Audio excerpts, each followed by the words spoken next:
What's up, Chingus? So, kinabukasan na to, hindi ako nakapag-edit. Ang lapit ko kasi gigising ko lang. May pasok na tomorrow, so kailangan ko mag-edit. So, see you in the next clips! Annyeong! What's up, Chingus? So, we're here with Sea-Line. Actually, yung intro ko, naging outro na kasi pauwi na kami.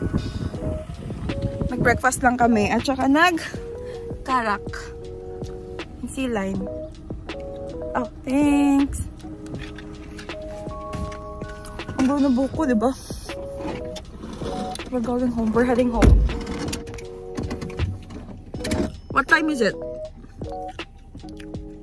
8? 8:43. We spent like 4 hours.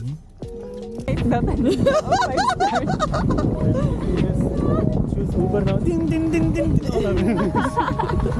Happy?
Tawa pa. Ikaw na tumawa ba? Tinawanan mo yung sarili mo.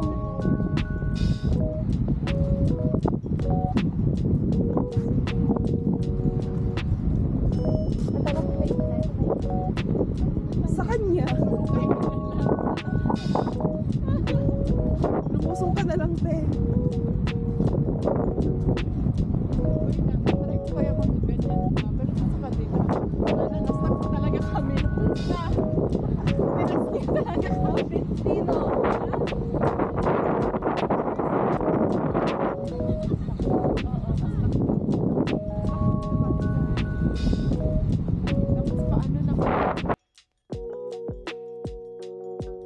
Minute ko na tong clip na to habang paakyat kami dun sa parang bundok dito sa Sea-Line. Kasi nga, sobrang sakit niya sa tenga. Ang lakas ng hampas ng hangin para kaming lili pa rin. So, i-unmute ko na lang siya kasi may nakita rin kami mga kabayan. Kasama yung, ata nila, family. It's nakakatuwa kasi tinuturuan niya yung mama niya na mag-yu-yu-yu-yu-yu. So, abangan nyo. Ikakat ko na lang, lalagyan ko na lahat ng sounds para marinig nyo.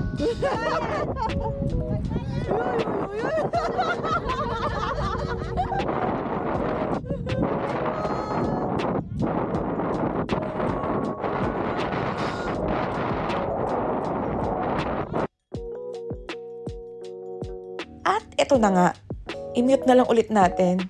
Kasi narinig nyo, 'di ba? Nung tinanggal ko yung mute. Ang sakit sa tenga ng hangin. Para na rin kaming lilipa rin dyan habang paakyat kami papunta sa may pinakatuktok sa may Sea-Line. So, enjoy na lang namin yung view habang nagbabartagulang kami. Nga pala guys, mga ka-work ko sila. Out of nowhere, may isipan lang namin na on weekend, magdadagat kami. Supposed to be magre-rent kami ng caravan. Kaso, last minute, change of plan. Kasi iilan lang naman kaming sasama at nag-confirm. So, nag-Sea-Line na lang kami para medyo malapit-lapit naman sa katotohanan. Kumain lang talaga kami dyan, tsaka bumili lang kami ng chai tea. Ayan. And na-enjoy lang namin yung view. Away from the busy noise of the city. Charis. Kahit kasi ibalik ko yung sounds ng original video para marinig niyo yung usapan namin. Mas maririnig niyo yung hangin. Yung hangin talaga yung may kasalanan. Nakakainis. Figure out ko pa kung paano yung noise reduction something dito. Kaya, ayan, power daw, sabi ko. Mga hinihingal na kasi kami dyan. Mga walang exercise. Ayan. Mga workaholic po kasi kami. Mga alipin kami ng reals. Charis. Kaya, enjoy the video, guys. I'll see you on the next clip pag nandun na kami sa tuktok. So, di nyo mahirinig yung usapan, sayang. Pero I'll try na lang na i-mute tsaka unmute para marinig nyo ng bahagya. Bahagya? Ang nice ng view, nakaka-relax. Diba?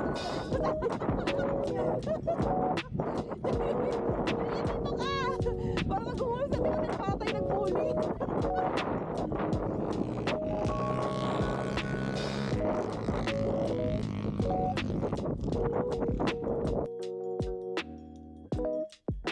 Yung mga naririnig nyo, ATV yun sa background. May nag-ATV dyan. Paakyat baba sila. So, gusto sana namin mag-rent kasi doon pa yun sa pinakabungad bago ka pumasok sa mismong beach ng Sea Line. So, tinitingnan lang namin sila. Actually, hindi naman siya ganoon kalayo.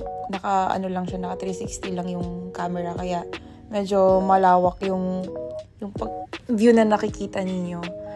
Pero, ang saya-saya dyan. Kaso, ang tagal naming paakyat. Siguro umabot kami ng mga 11 minutes. Paakyat lang dyan. Yung iba, hindi naman ganun katagal.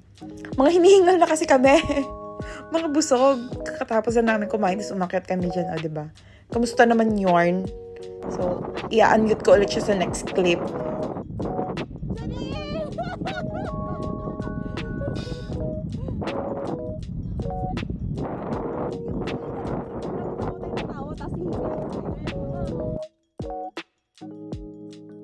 At bumalik na naman tayo sa voiceover kasi hindi ko matake. Ang lakas ng hangin. Tinatry ko naman na wag i-mute sana. Kaso, ang sakit talaga niya sa tenga, guys. Promise. Nag-try ako mag-earphone. Wala talaga. Kahit ako. Ayoko. I hate it. Pero walang katapusang you. Kung alam niyo yun, nagtatrend sa TikTok. So, ayan. Hanggang sa pinakataas, mag-you pa yan. Tingnan nyo na lang. So, hindi ko pala sila napapakilala sa inyo. Yung naka-chords na parang brownish something. That's Nerys. So, sa kabilang branch siya ng... Ano girl, kaya today? Natawa naman ako. Ngayon ko lang nakita. So, sa kabilang branch siya ng work ko. And then, Ate Madel, yung napaka-sexy, hot mama. O, diba? Kita nyo yan? Ang lamig, pero tingnan nyo naman. Naka-skirt. Yung isa ko namang chinggo yan, nandun, yung nauuna. That's Janine Kulot. Everyone kasi hindi sumama. Bantay siya ng baby niya. So, ayan. Si Nerys, kakapanganak lang yan. Kasama namin yung baby niya dyan, andun sa baba. Ang nagbabantay is yung anak ni Ate Madel tsaka yung asawa ni Ate Madels. So, di ba? Nakita niyo yung kanina? Nag-yu. So, nasa tuktok na ata kami niyan. Paparinig ko sa inyo.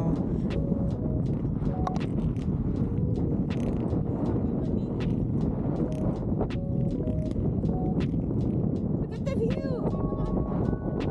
Look at the view. I like the view.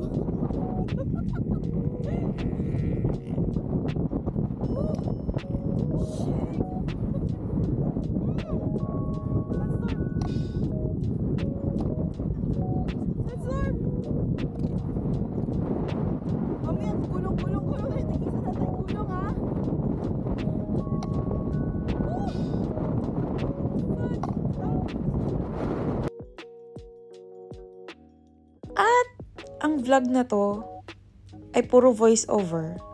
Nakakapagod mag voice over. My gosh, nag-video pa ako.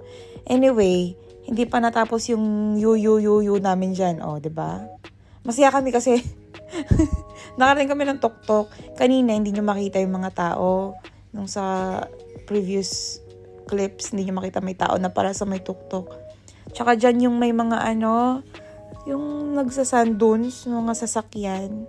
Kung nakikita nyo sa mga ano, sa ibang mga videos and vloggers and everything. Ayan. Maraming tao dyan nagpipicture-picture. Yung iba, parang photoshoot, something ganyan. So, look at the view. Puro buhangin. Pero, nakaka-relax. Nakaka-relax makita yung dagat. Enjoy! Kasi ako hindi ako nag-e-enjoy mag-voice over. My God.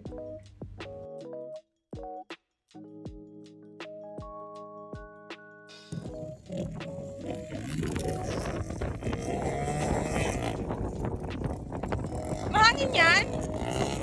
Hangin? Hangin? Hangin? Hangin? Hangin yan?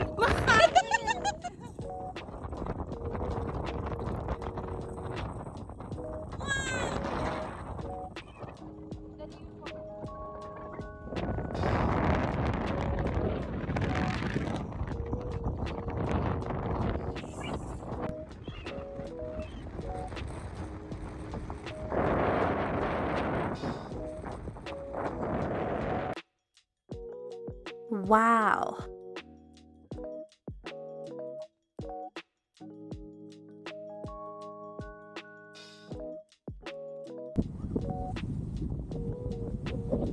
So, hindi na ako nakapag-video nung pababa kami. Kasi, sobrang bilis lang namin bumaba, pero ang tagal namin umakyat. Dumiretso na kami sa may, shore para mag-picture-picture. So, kahit i-reduce ko yung noise, meron pa din talaga pero pwede na yan para ma-appreciate nyo. So, disclaimer sa mga naririnig yung noise na annoying, pero pagpasensyahan na. Hindi ako professional, charis.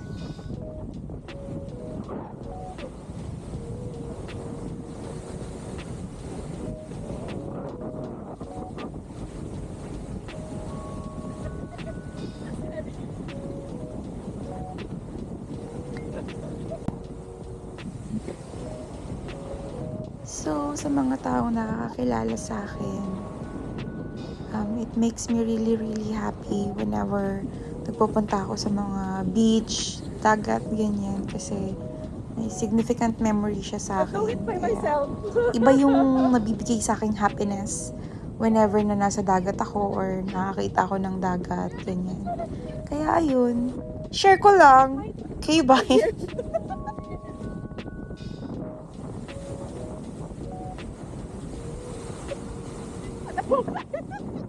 Tsaka, one more thing. Ang hirap mag-post. Struggle is real kasi ang gulo-gulo na hinahangin yung buhok ko. Pag nag-hoodie naman ako, wala. Hindi siya maganda tignan. Yung mga ilang pictures lang na maganda tignan pag naka-hoodie. Pero, ang lamig. Super lamig. Tsaka, grabe high tide niyan. As in,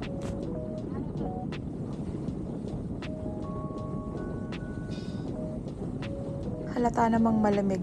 So, ina-enjoy lang namin ang winter kasi pagdating ng summer, Diyos ko, lagkitan na naman ng peg nito. My gosh.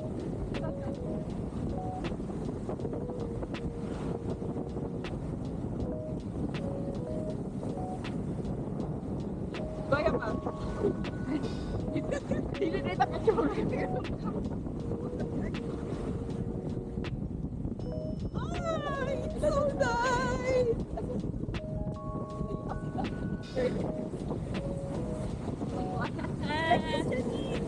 Sige, sige.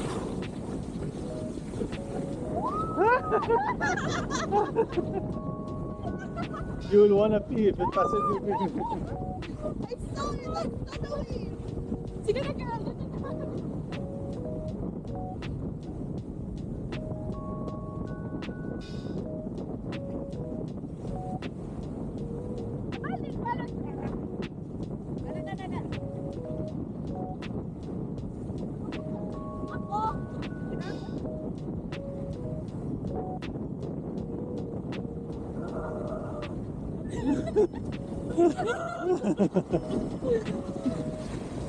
Oh, it's so nice. Oh. Oh.